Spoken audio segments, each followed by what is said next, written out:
Pues, ¿qué tal, amigos de CASUL, Casa Universitaria del Libro? Yo me llamo Irma Gallo y estoy muy contenta porque ahora recibimos aquí en esta casa de la UNAM a Alejandra Maldonado. Alejandra es escritora, es publicista también y ha escrito una novela súper necesaria, creo yo, para todas las mujeres, que es Yoga y Coca. Bienvenida, Alejandra, ¿cómo estás? Hola, muchas gracias. Pues muchas gracias por esta oportunidad de comunicarme con los lectores y las lectoras. Es para mí realmente un motivo de regocijo poder hablar de yoga y coca. Y gracias por esa referencia y decir que es necesaria para las mujeres. Espero traiga luz y traiga diversión, ¿no? Y básicamente esas dos cosas me encantaría provocar. Pues ya has provocado, creo yo, una discusión muy interesante que para entre los lectores, que tiene que ver con una manera muy distinta de ser mujer. Bueno, muy distinta, digo, puede ser, hemos leído muchas historias que tienen que ver con esta victimización de la mujer. A veces nosotras nos ponemos como en un tono medio de víctimas y la violencia no es para menos, por la violencia que hay en este país no es para menos, pero me gusta el tono con el que está escrito Yoga y Coca porque es bastante más, es luminoso, tiene sus partes muy oscuras, por supuesto, pero es luminoso también. Entonces, me gustaría que empezáramos por ahí, Ale, ¿cómo manejas estos claroscuros, estos contrastes en la narración de de tu personaje Blanca Potente? ¿Y por qué se llama Eh, Blanca Potente? Porque a mí me recuerda a una película, pero quiero saber si es cierto o no. por supuesto, está muy a tono con el sonido del nombre de esta actriz alemana que se llamaba Franca, se llama, creo que está viva, por supuesto, Franca Potente, de esta película de los 90 que se llamó Corre Lola Corre. Blanca Potente, pues bueno, es mi alter ego y mi primer nombre, yo me llamo Blanca Alejandra, y es el nombre que heredé de mi madre y de mi abuela.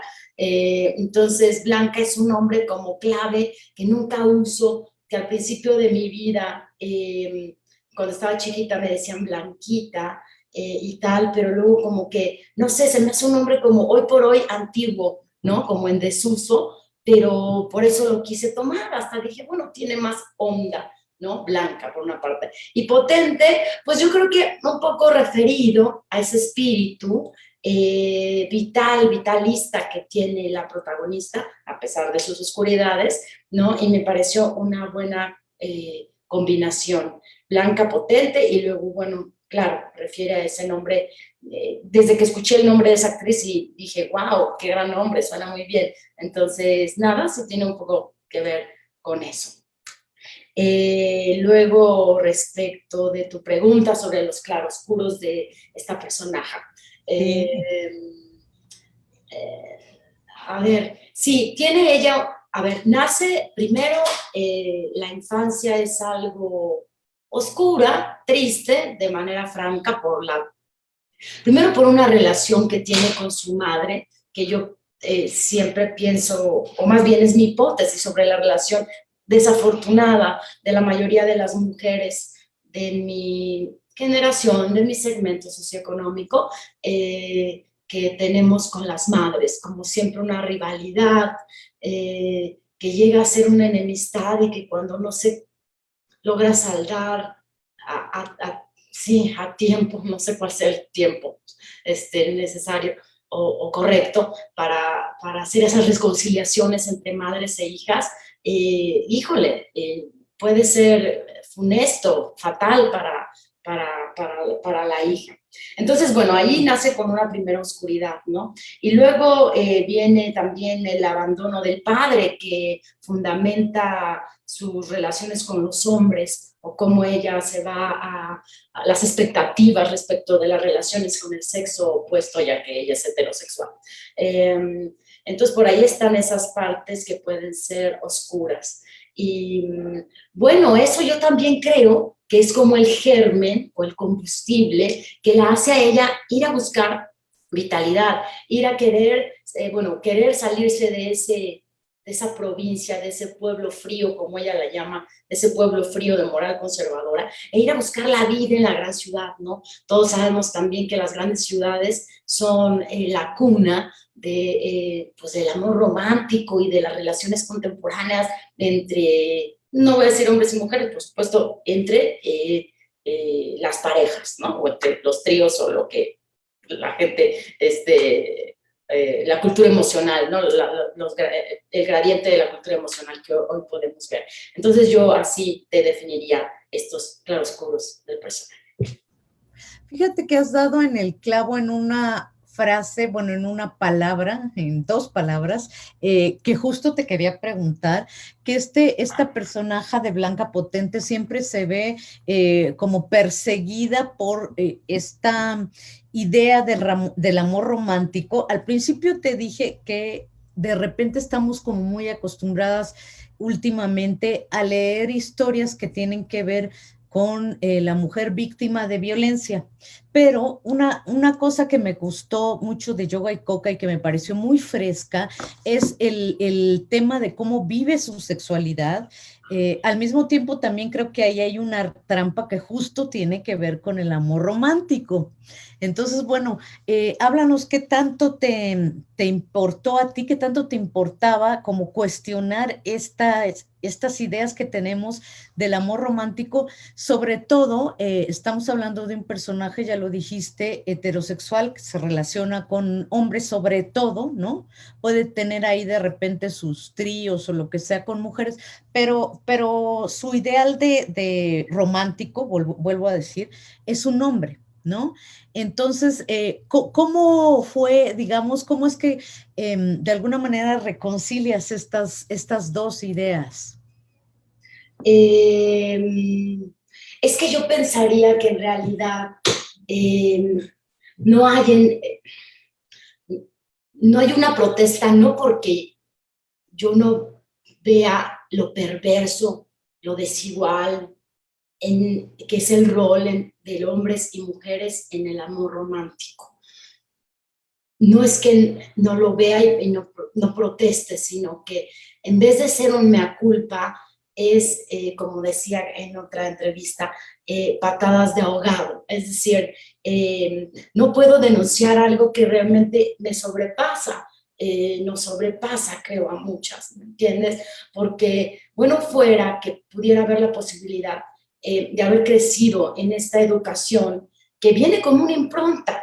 Yo también creo que, por ejemplo, si pudiera hacer esta cadena, está el patriarcado, el capitalismo, el amor romántico. O sea, entonces, esa fue mi educación.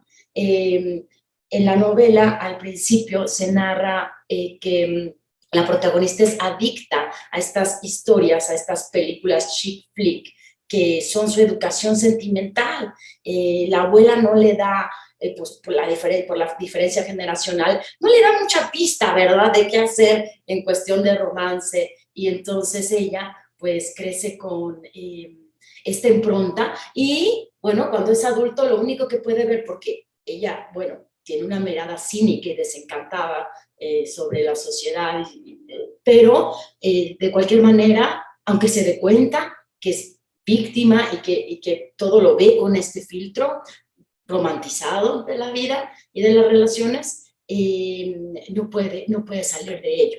Bueno, fuera que, no sé, donde nos pudieran curar de esto, donde les doy todo mi dinero, pero yo pienso que, híjole, tal vez muy tristemente es evidenciarlo, si de algo sirve, pero hay, yo creo que una derrota reconocida ante esta forma de pensar. Fíjate que justo dices derrota reconocida y yo te iba a hablar como de una tensión que hay todo el tiempo entre el deseo de ella, es una mujer, a mí se me hace que es una mujer muy libre, así la leí a Blanca, pero al mismo tiempo a veces parece como hasta con angustia esta búsqueda de satisfacción del deseo o de encontrar a este hombre que llene todo, porque hay una parte del libro, bueno, ella empieza pues, muy chavita y todo, y como todas, ¿no? Que las relaciones no nos las tomamos tan en serio, pero llega un momento en que ella ya quiere incluso hasta tener un bebé, o sea, quiere que el hombre, encontrar a aquel hombre que se convierta como en un ancla, ¿no? De alguna manera. Pues sí, fíjate que parte del amor romántico es la belleza, eh, la juventud como una mercancía. Entonces, la mujer, mercancía en la juventud, pues claro, es el objeto del deseo y no nos importa a veces demasiado, incluso podemos ser crueles, y eso, cuando estamos en esa etapa que el capitalismo tardío, en el que el capitalismo tardío nos pone como lo deseable. Pero luego va pasando el tiempo y ahí, bueno, pues cuál, hasta que ni me cuestiono el rol que juego, ¿no? Más bien disfruto y bueno, y qué bien.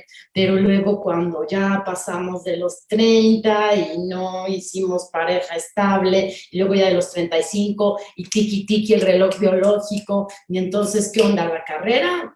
¿No? O sea, la onda productiva o tener hijos o qué queda para tu vida, porque mamacita, y eso lo dice la cultura que vivimos rapaz, capitalista necro, mamacita, estás caducando y después de los 40 o 45, cuando llegue la menopausia, bye, o sea, se acabó esa realización, o más bien, no te realizaste, ¿me entiendes? Y si no tienes una pareja estable e hijos, pues un poco eres ya un objeto en desuso para esta cultura que... Es curioso también ahora que hablas de cómo el capitalismo nos ha dicho que debemos de ser y de cuándo caducamos y todo esto, el tema de la realización por medio de la pareja y también de la realización profesional, porque Blanca es publicista, etcétera, pero se gana una beca de literatura y además siempre quiso escribir, pues siempre tienes como ese gusanito ahí todo el tiempo y a veces siento, cuando la estaba leyendo, a veces sentía como que estas dos partes de ella misma nunca se llegan a reconciliar o a convivir de alguna manera más, no sé, armónica, pacífica o como le quieras decir. O sea, quiero decir que es como parte de toda esta revolución que tiene esta mujer. Me la imagino siempre, bullendo por dentro de todo a todo, ¿no? Por supuesto, es que mira, en la hiperproductividad y la autoesclavización a la que, repito, nos arroja este sistema salvaje, el tiempo, hoy por hoy, es el mayor lujo que podemos darnos. Y entonces esa neurosis que se ve en ella, yo creo que es producto de esta angustia, porque no le va a dar tiempo de todo. O sea, porque todo implica un logro, implica un esfuerzo y un trabajo dedicado y una concentración que solo da el tiempo, ¿no? Hoy lo sabemos, la gente con más recursos económicos puede darse lujos que sobre todo giran alrededor de manejar su tiempo. Y entonces eso, ella vive sin vida, ¿no? Claro, se ganó la beca, pero también tiene que trabajar para vivir, pero también quiere las fiestas, que son también esa persecución de placer, ese realizarse de una manera hedonista, que creo que esa es su particularidad, o pudiera ser esa una particularidad del personaje, una propuesta de mujer. Pero, pues, ¿cómo en este mundo no se puede hacer todo a la vez? Y luego también, y quiere ser mamá, hasta hay algunas chick flicks, una donde protagoniza Sarah Jessica Parker, ¿no? Que el póster incluso es así, que acá trae el bolso, ella divina como en un traje sastre, y aquí trae el bolso, y aquí el osito del bebé, y aquí no sé qué, como una mujer. ¿De verdad eso me quieres vender que es posible, cultura contemporánea, que una mujer puede escindirse de tal manera? Terminas en un psiquiátrico, o sea, otro lugar donde van a desechar a la gente que no les sirve, ¿no? Ya sabes, por males emocionales, producto del mismo sistema. No sé, sí me prende mucho a mí esa reflexión. No, se nota y está todo el tiempo, insisto, esta tensión en el personaje. Me encantó ahora que dices lo de una propuesta de mujer hedonista, ¿no? Ajá. Porque ella, la mayor parte de la novela Blanca está viviendo la vida, casi voy a sonar a Ricky Martin, pero viviendo la vida loca. Uh-huh. Padrísimo, o sea, se la pasa súper bien y también siento que allí viene como una especie de castigo de, pues sí, del patriarcado y del patriarcado capitalista también, ¿no? Una mujer no puede nada más ser libre y pasársela bien porque siempre, tarde o temprano, hay un reclamo, un castigo, algo que nos dice que no debe de ser así, ¿no? Así es, ayer platicábamos un poco sobre que el placer femenino es tabú, gozar no lo es. Hay una frase casi, creo, al principio del libro, que dice que es bien sabido que para el macho la mujer no debe gozar, debe ser su instrumento. Entonces, esa reflexión la llevamos un poco más allá y la quiero comentar. Yo sí tengo la hipótesis de que la violencia contemporánea contra, bueno, la violencia, pero hoy por hoy y en nuestro país, como tú lo mencionabas al principio de la conversación, estos feminicidios con esta hiperviolencia, este salvajismo, casi de la época de las cavernas, se deben principalmente, bueno, mi hipótesis es que lo que subyace ahí es el placer de la mujer, que implica desde que una mujer puede ya, bueno, salir a buscarse la vida, a lo mejor ganar su dinero, verse linda, comprarse ropa bonita, comer algo que le gusta, no ser el instrumento y no ser, siempre alguien manda a la mujer, o sea, siempre alguien rige la vida de esa mujer. La mujer dueña de sí misma y dueña de su placer es un tabú, y mi hipótesis es que este salvajismo contra las mujeres es producto de ese choque con esa mentalidad eh, patriarcal. Sin duda alguna. Y también está retratadas, pues muy padre, varias épocas de, pues, de la provincia de la Ciudad de México, en Europa también. Y yo quisiera preguntarte, es una pregunta un poco, digamos, fácil, pero sí me causa mucha curiosidad, ¿qué tanto de todas estas historias en España, en México, en la Ciudad de México, en provincia, en Italia, en Estados Unidos, qué tanto te han tocado a ti, qué tanto se nutre Blanca Potente de Alejandra Maldonado, de Blanca Alejandra Maldonado? eh, yo creo que bastante, o sea,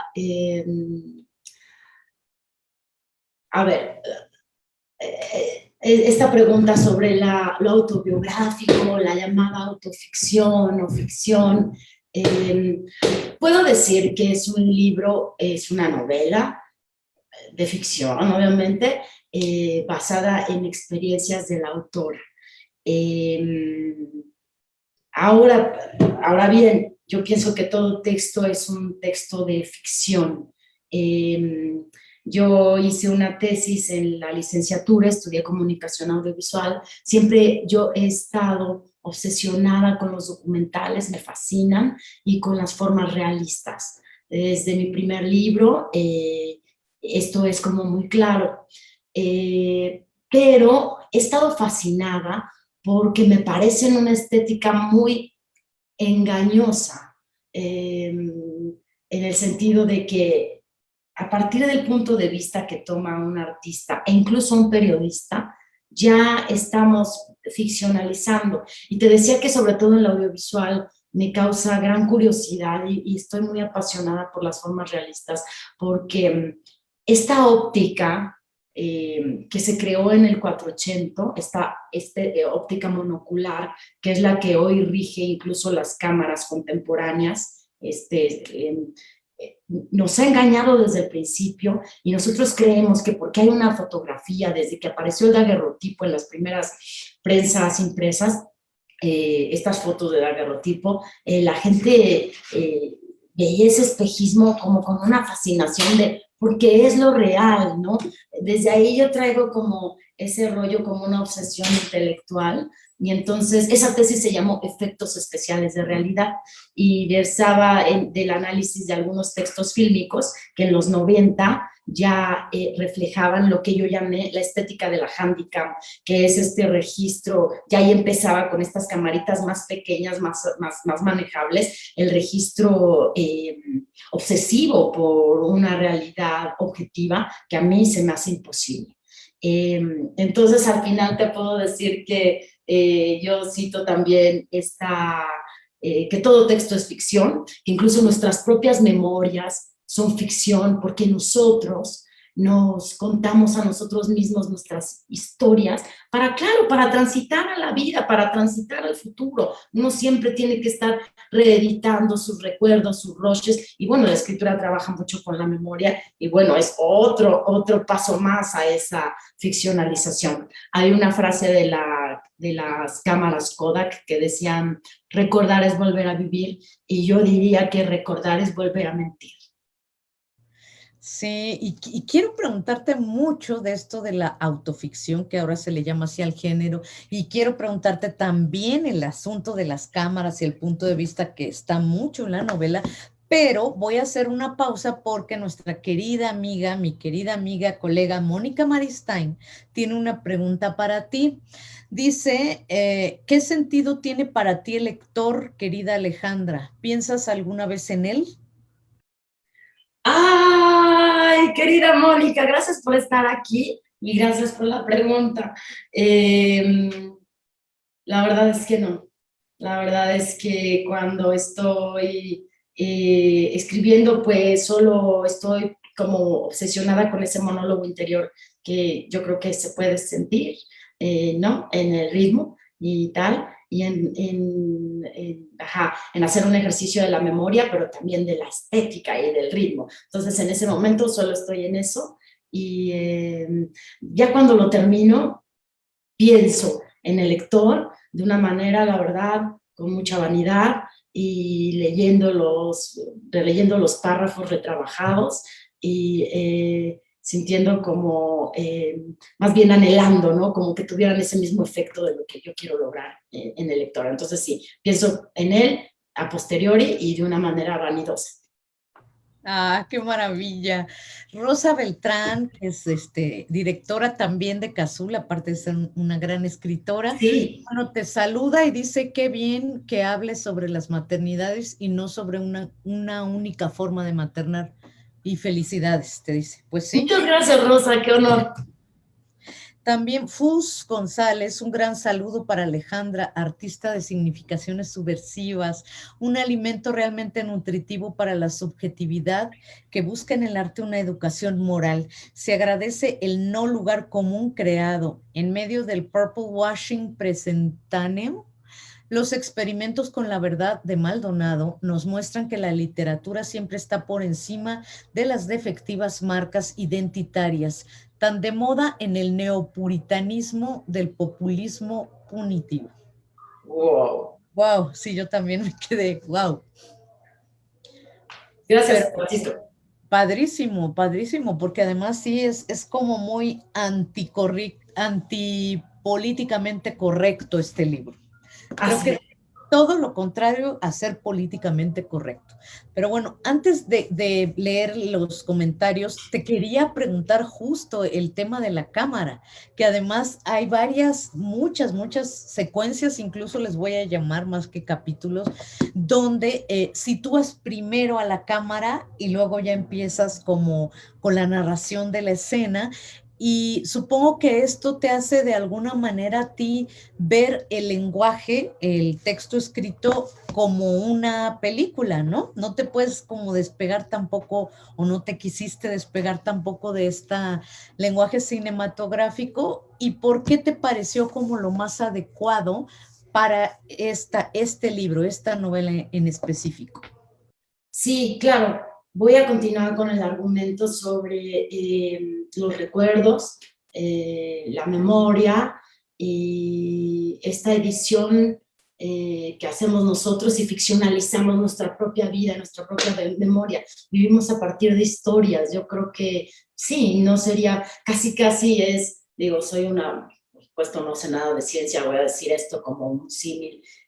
Me parece que las historias son inherentes al ser humano como lo conocemos, son genéticas, barrabasada que he dicho, pero para darme un poco a entender. Entonces, en esa tónica,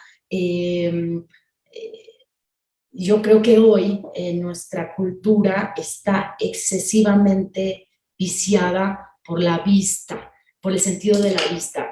Privilegiamos demasiado al sentido de la vista. Ahí están las bellezas hegemónicas, ahí están esta cultura del hiperdiseño, del simulacro del que hablaba Baudrillard también. Entonces yo pienso que hoy nuestras memorias, ya yo no le llamaría incluso lenguaje cinematográfico, sino lenguaje pantallístico. O sea, todavía en los 90 íbamos al cine y había más cinematografía que pantalla. Pero hoy el ojo humano, para bien y para mal, más para mal, creería yo, todo lo ve en el celular y en la pantalla de la computadora y del iPad. Nuestra vida en verdad se rige por pantallas. Vas a un banco y en lo que esperas, pantalla. Entonces, creo yo que esto lo hice y me pareció adecuado porque era otro punto para seguir construyendo sobre un texto de ficción, para seguir ficcionalizando, para hacer evidente que es una novela de ficción, a pesar de la inspiración o del parecido con alguna vida real. Claro, y fíjate que esto tiene que ver con esa pregunta que te quería hacer desde hace rato, de qué opinas de toda esta nueva literatura que le han llamado de autoficción y que sobre todo se ha visto mucho en escritoras mujeres, pues, más que en hombres. Claro, gracias. Acabo de leer algo que me fascinó. Bueno, la verdad es que, como te decía, las estéticas, o la estética realista, tanto en lo audiovisual como en la literatura, me fascina. Me fascina porque te digo, es como así estar por esa cosa por esos efectos especiales de realidad, para repetir el nombre de mi tesis. Acabo de terminar 2 libros. Ay, me fascinan, me fascinan. Uno es de Mohamed Choukri, un autor de Marruecos, durísimo. Y es que, fíjate que la autoficción, estos 2 libros que voy a referir, coinciden en ser libros durísimos, de vidas durísimas, pero que también apuestan a la vida por otra parte, de estos claroscuros súper marcados. En ese sentido yo diría que son súper expresionistas. Entonces este autor, el primero, Mohamed Choukri, fue analfabeta hasta los 20 años. Era un niño de las calles de algún pueblo de Marruecos y bueno, la verdad es que son libros que además no puedes dejar de leer, porque esta autoficción yo creo que tiene también ese poder de seducción, que es como estar viendo algo que está prohibido ver, como estar espiando, y este efecto del chisme, que la verdad es muy pop y ayuda mucho a a seducir. Ese es un libro. Y el otro es de esta chica maravillosa, trans, que se llama Camila Sosa Villada, argentina, lo acabo de terminar. E igual, los dos yo no pude dejar de leerlos. Sí. No, bueno, claro, dormía, pero ya sabes, conquistada totalmente por estas Sí. ficciones que, te digo, Qué con estos cosas. claroscuros que, oh, no sé, me sobrecogen. A mí también, sí, sí, sí. Bueno, Las Malas, que es un libro, es la novela a la que te refieres Las de Camila malas, Sosa sí. Villada, ¿no? Que ahí queda muy claro este asunto de que finalmente la autoficción es ficción también, ¿no? Ujú. Todo este tema de que se vuelve, una de ellas se vuelve algo así como un Un pájaro. ave. Ajá, Sí, un ave, por ejemplo, ¿no? ajá. Y de repente ya mezclan fantasía con la autoficción y todo eso. Ella recurre mucho, me parece. Ay, qué bueno que la leíste, me fascinó. Ay, no sé. Oh. Bueno, ella recurre mucho si yo lo hago al lenguaje de las pantallas, ella lo hace al realismo mágico, ¿no? A estos recursos. Ajá, me parece a mí. Y Totalmente, sí. así es, Ujú. así es. El libro al que me referí, también quisiera decir el nombre, nada más me parece maravilloso, el del escritor marroquí, Ah, se llama El pan a secas. En pan, fin, eso, ajá, ay, El pan a secas. ay, ¿ya oyeron esa recomendación? Porque yo sí agarro todo de estas conversaciones, de los libros que han leído también la gente que nos hace el favor de venir aquí a platicar a Cazul, porque creo que se puede hacer una conversación mucho más amplia. Ahora, a partir de Yoga y Coca, estamos como tejiendo hilos con otras experiencias literarias también, ¿no? Que Claro. tiene que ver ahí. Oye, y otro tema que medio hablamos, pero creo que todavía no entramos mucho, es el asunto del placer. Blanca Potente parece que no tiene ninguna inhibición, al menos cuando es más joven. Después creo que sí ya empieza como dijiste hace un rato, a preguntarse pues su cuerpo, cómo ha cambiado, si va a gustar, etcétera. Pero me encanta también ese rasgo de la personaje que disfruta del placer del sexo sin problemas, sin inhibiciones. Sí, yo creo que eso sí fue algo, bueno, del sexo, de las drogas también, yo De creo, la coca y de ¿no? todo. Ajá. Ajá, de la mota, incluso de la comida, aunque no lo trata mucho, pero por ahí ya aparecen un par de escenas o secuencias sobre la comida. Pero sí, es que quiero recordar, eh, el mundo del placer, el solitario, es muy importante para ella. Yo creo que el placer la construye también. Eh, no sé, yo pienso que, y viene en su caso, como a una represión de infancia, ¿no? Como a un lugar, a un crecimiento donde las cosas, o la vida en general, le faltaba brillo, le faltaba vida. Entonces, ¿no? En esa religiosidad en el que la abuela la crece, eh, y también yo creo que por estas pérdidas de infancia, ella luego apuesta a estos signos de vida, ¿no? Que el placer da. Por otra parte, también creo, hay una frase, sobre todo con las drogas, que ya hacia el final del libro, me parece, donde ella dice que las drogas son la única certeza en este mundo de incertidumbre. Y a mí me recordó algún reportaje que yo vi muy buen reportaje, sobre los sicarios jóvenes o varones en México.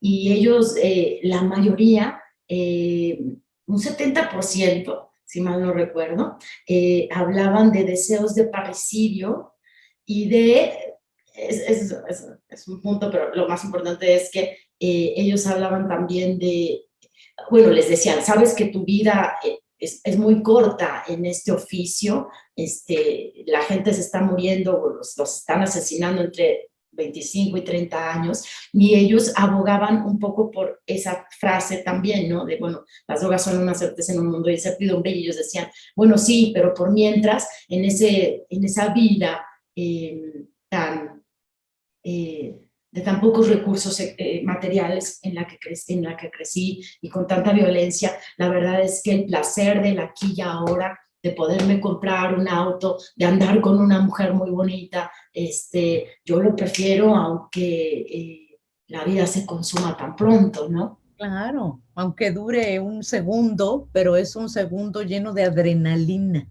Así es, así es. Yo creo que sí se prefiere en este mundo otra vez caótico, de incertidumbre, de iniquidad, de, de oscuridad, de, de apocalipsis, tal cual, apocalíptico, donde todo se está acabando. Yo sí creo en la certeza del placer aquí y ahora, no de la promesa de, no sé, alguna redención a posteriori, a largo plazo. Que quién sabe si llegará o no. Exactamente, pues si ya se incendió el mar, o sea. ¿Qué va a pasar? Oye, y el título es totalmente sugerente porque yoga y coca. Y cuando esta personaje empieza a entrar en esa etapa de su vida en que, bueno, ya no es la jovencita, en que está pensando incluso en ser mamá, se refugia también mucho en el yoga. Y me gustó esto que dijiste al principio de esta sociedad consumista que nos sobreexplota, que nos hace todo el tiempo se va así, uno de repente siente como que cerraste los ojos y ya pasa un mes más, ¿no? Y ahorita en pandemia yo siento que, al menos en mi experiencia, ha sido más todavía. Y estamos buscando, es paradójico, pero la misma sociedad que nos enferma, el mismo capitalismo patriarcal que nos enferma porque trabajamos como bestias, es el mismo que de repente nos vende estas soluciones que para muchas gentes funcionan y funcionan padrísimo y no las critico, ¿no? Como el yoga, por ejemplo.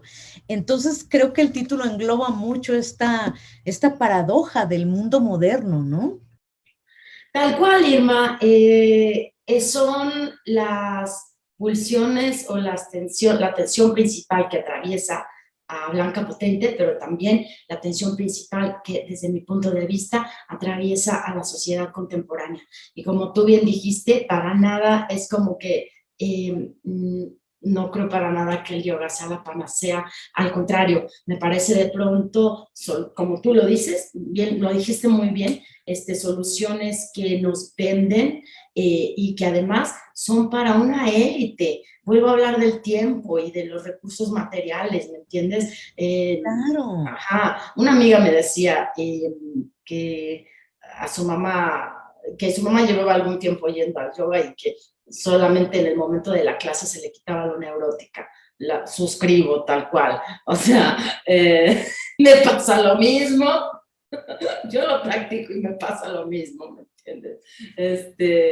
Y sí, eso, así es. O sea, y además es como, no sé, otra de las falsas fórmulas que también tiene el capitalismo para... Claro. Es que no te puedes salir de allí, de este maldito sistema. No No. hay salida, no hay salida. Cuando no quieres como entrar en un proceso de reconciliación, de integración contigo, te viene con otro producto espectacular, como es el yoga y la meditación. Es como la ruedita del hámster a veces creo, ¿no? Esta Así es. ruedita donde estamos consumiendo y consumiendo y consumiendo, incluso consumiendo estas nuevas formas, bueno, no nuevas, porque bueno, en los países donde lo hacen desde hace siglos es otra cosa, ¿no?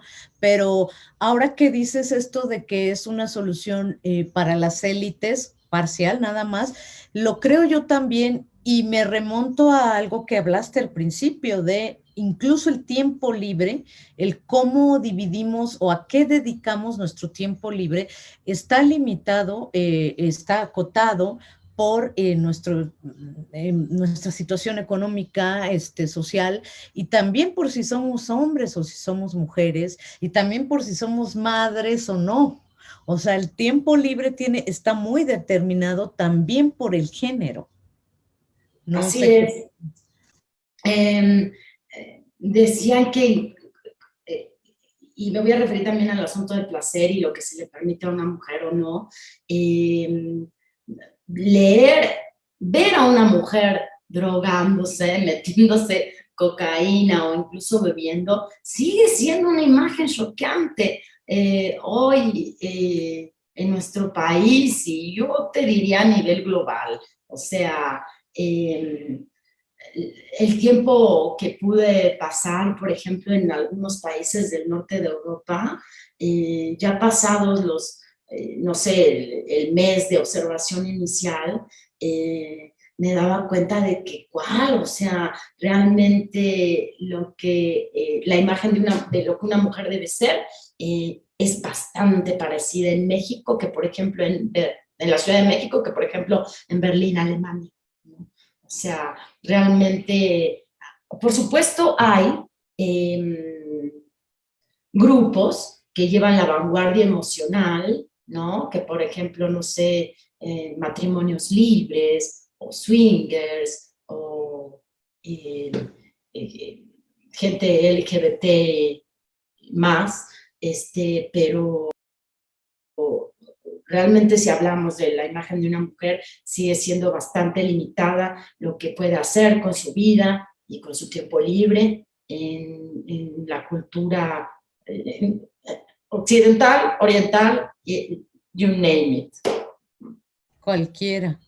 Hay un personaje aquí que, bueno, uno no puede dejar de nombrar y de querer y de todo, y es entrañable, que es Fandeli, que todos sabemos que es Guillermo Fadanelli. Entonces, bueno, te pregunto a ti personalmente y a tu personaje, bueno, ¿cómo ha impactado en tu vida Guillermo? ¿Qué ha sido para ti Guillermo Fadanelli, para ti como escritora y como mujer, como amiga, compañera de farra? Sí, mira, vaya que sí, hay distintos niveles de nuestra relación. Bueno, al principio Fadanelli, y si no propia, Fadanelli representó este descubrimiento de una literatura que no era solemne, que se trataba de la vida real y no de Platero y yo, por ejemplo, porque, bueno, no, como nos educan y esto es literatura, ¿no? En lo que te dicen en la escuela.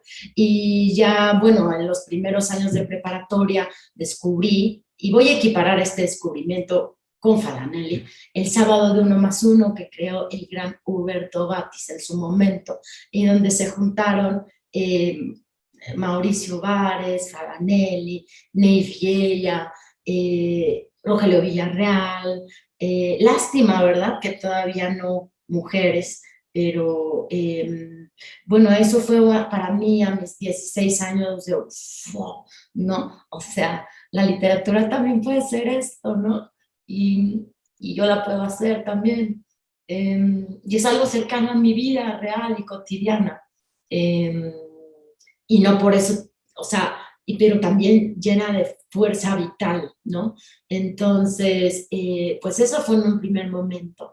Luego yo le empecé a dejar, me acuerdo, bueno, todavía vivía en Pachuca, me acuerdo que me robaba el coche, bueno, yo tenía mi coche, pero no podía salir fuera de la ciudad o bueno, de ahí del bosque o ya sabes, no podía venir a la Ciudad de México con el coche, pero bueno, no me importaba. Y yo venía y descubrí dónde vivía Fanelli y le dejaba cuentos por abajo de la puerta en el departamento y luego con mucha alegría empecé a ver que salían publicados en la revista Mo. Wow. Y bueno, eso en un primer momento de mi vida. Luego ya como compañero de farras. En la literatura, bueno, te puedo decir que él nunca fue, por supuesto, de una guía explícita, ¿no? No, ya está, yo descubrí esa otra forma de vivir la literatura, de hacerla, pero tal, nunca se habla de eso en las farras. Y luego ya como compañero de farras, no, pues, sobre todo en mis 20s, al principio de mis 30s, ahí sí, un maestro de vida de hedonismo, eh, de cinismo que es muy necesario. Yo veo el cinismo femenino como reivindicatorio. Eh, Wow, me encanta esa frase. creo que, Sí. ajá, creo que muchas cosas se le niegan a la mujer, pero lo que más se le perdona es ser maliciosa y jactarse de ello. Entonces, eso, sí, maestro de hedonismo, de cinismo, básicamente. Y decidiste incluirlo como personaje aquí también, ¿no? A Blanca también la conoce y con Blanca Ujú. también hay algunas escenas de farra, no, no tanto. ¿Y qué fue, cómo fue esta decisión, digamos, de incluirlo en este libro que ya hemos hablado? Es sobre todo ficción, pero sí tiene mucho de ti, Alejandra. Sí, por supuesto. Era necesario porque él ha sido también protector y porque yo, gracias a él, sí formé yo creo que gran parte de mi círculo de amistades. Entonces, pues allí se cruzaban los romances o algunos hombres con los que yo tuve relación amorosa.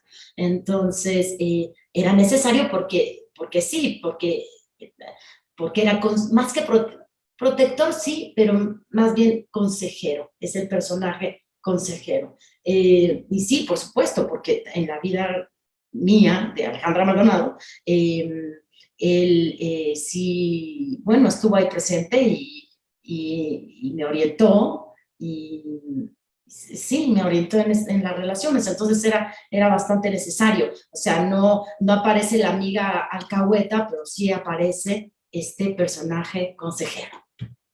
Sí, me encanta. Y sabes que me acabo de acordar ahorita, justo hablando de las fiestas y todo esto, el personaje consejero, cómo se llamaba la película de Franca Potente y era Corre Lola Corre. Y me Ah, sí. acuerdo de la secuencia justo de ella corriendo, su pelo rojo. Y Blanca no solo por el apellido, obviamente, pero Blanca me recuerda de repente mucho este personaje, esta película, sobre todo una especie de energía que hay ahí, ¿no? De estar todo el tiempo al máximo.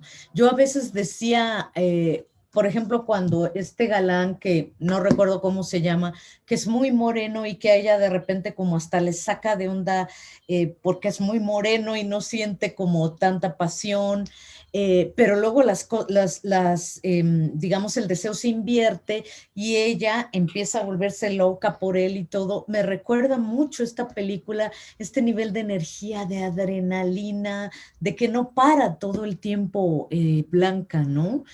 Parece de verdad que va a estallar, que por dentro de ella está siempre una fuerza que la sobrepasa, creo yo.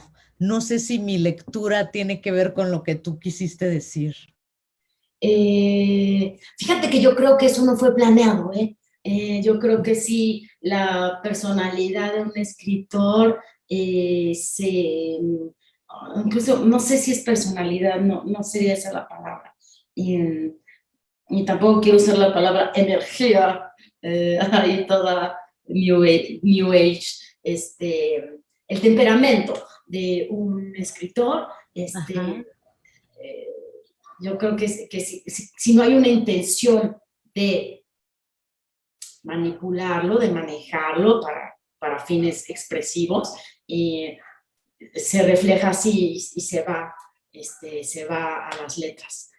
Creo que es parte de eso. Y no te acuerdas del nombre de ese porque de hecho ella le pone el innombrable y no le quiere Claro, poner nombre, ajá, pero X es. claro, pero me encanta también estas reflexiones sobre estas cosas que a veces por ser políticamente correctos, otra vez, no decimos, ¿no? Cómo incluso, y no sé si tenga o no que ver francamente con ser o no racista, pero cómo incluso el color de la piel o el olor, ¿no? Son cosas que te pueden acercar o alejar sexualmente a otro cuerpo, ¿no? A otra persona. me gusta la honestidad con la que se hablan todas estas cosas, como se dice aquí, cuando ella ya es un poco mayor y tiene este amante muy jovencito también, ¿no? De cómo le hace el sexo oral, por ejemplo, o sea, todas estas cosas que tienen que ver con lo que decías hace rato también de Fadanelli, de Huberto Batis, del semanario de Uno más Uno, de esas cosas que deberían haber estado desde siempre en la literatura y que, salvo sus gloriosas excepciones, no se hablaba de ello, no se escribía sobre ello, o no de esta manera, Alejandra, como lo haces tú. Es que la verdad, esta nueva inquisición de lo políticamente correcto nos va a dejar atrofiados expresivamente. El arte no puede ser políticamente correcto. Tenemos que hablar de las cosas que nos traspasan y que rebasan incluso lo cultural. Creo que nada rebasa lo cultural, pero los olores, los colores, etcétera, eso es algo que hay que hablarlo con franqueza porque atraviesa nuestros cuerpos, atraviesa nuestros sentimientos. Y entonces, ¿dónde vas a dejar eso? ¿Lo vas a dejar abajo de la alfombra? ¿Lo vas a esconder abajo de la alfombra? No, las obras de arte no pueden ser políticamente correctas. Necesitan expresar la vida tal cual es, pretenderlo al menos. Fíjate que con esto me acuerdo de una escritora argentina que vive en París que se llama, bueno, no en París, en la campiña francesa. Ella se Ariana llama, Alex. ajá, Ariana Harwicz. Y con el libro este de Degenerado, ¿no? Todas las ámpulas que levantó, porque cómo puedes estar escribiendo de un tipo que es un pedófilo, medio nazi, ¿no? Y esta cultura de la cancelación que tanto daño, como dices, le hace al arte y que siento que este es un gran ejemplo de cómo se debe de pasar por el arco del triunfo toda la cultura de la cancelación. ¿Cómo pudiste, bueno, Dharma Books y Nicolás y toda la gente de Dharma es otro rollo, ¿no? Pero sí está cañón de repente que te publiquen algo así, ¿no? ¿Tuviste mucho problema al principio? ¿Sufrió muchas variaciones, yoga y coca? ¿Cómo fue el proceso? No, fíjate que es curioso que antes de llevarlo a Dharma Books, mi agente Verónica Flores, que le mando un saludo y la quiero mucho, lo llevó a otras 3 editoriales. Previamente ella también hizo sus comentarios sobre la obra. Y fíjate que ninguno tocó jamás lo políticamente correcto o la incorrección política. Entonces, no sé si estamos en un momento afortunado de la edición, ¿no? De la apertura hacia otras voces y otros puntos de vista, o realmente la gente ni siquiera se da cuenta de eso. No lo sé, pero te puedo decir que no sufro variaciones en cuanto a ese tipo de observaciones que pueden causar escozor en las mentes inquisidoras de hoy. Pues afortunadamente, ¿no? Mm. Aunque creo que no les hubieras hecho caso, pero afortunadamente no fue el caso. Sí, no les hubiera hecho caso, porque si no, no vale la pena y ya el punto de vista se pierde y ya es una obra maniatada que ya no sirve para nada. O sea, ¿con qué nos vamos a quedar? ¿Con los ositos cariñositos? No puede ser, no puede ser. Eso, o sea, en serio, eso es malo para la humanidad, es en detrimento de la humanidad. O sea, si tú coartas las formas artísticas y te eriges en una nueva inquisición, eso no nos puede llevar más que a derroteros terribles y es malo para el arte, es malo para el ser humano. Punto. Fíjate que finalmente leía hace un rato una entrevista que te hizo Jesús Alejo de Milenio, donde Uh-huh. tú decías que en un inicio fueron como cuentos o narraciones que tenían que ver con experiencias amorosas y después se fue construyendo como novela. ¿En qué momento, cómo te diste cuenta de que Yoga y Coca se podía convertir en una novela? Yo creo que sucedió naturalmente. Al principio eran estos relatos de los inspirados en los romances más significativos de mi vida, pero cuando lo terminé, es que natural, era una novela, porque pues estaba escrita cronológicamente, el personaje iba cambiando y nada, al final, por supuesto, ya en un segundo o tercer tratamiento, fui haciendo fui tejiendo los hilos que amarraban de mejor manera la historia global, pero sí, fue como muy natural. Pues Alejandra Maldonado, yo te agradezco muchísimo esta conversación, de verdad que se quedan muchas cosas en el tintero, pero bueno, creo que la mejor conversación que puede uno tener contigo es leer Yoga y Coca, que me encantó. Te mando un abrazo, muchísimas gracias, Alejandra. Muchas gracias a ti, fue de verdad una plática muy estimulante Ay, qué bueno. y sentí también cariño y te agradezco muchísimo. Pues muchas gracias también a quienes nos acompañaron en esta charla más de CASUL, Casa Universitaria del Libro. Nos vemos muy pronto. Ya pueden comprar Yoga y Coca en cualquier lado, ¿verdad, Ale? Ya está disponible. Así es, en todas las librerías que conocemos. Muchas gracias. Chao. Besos, abrazos.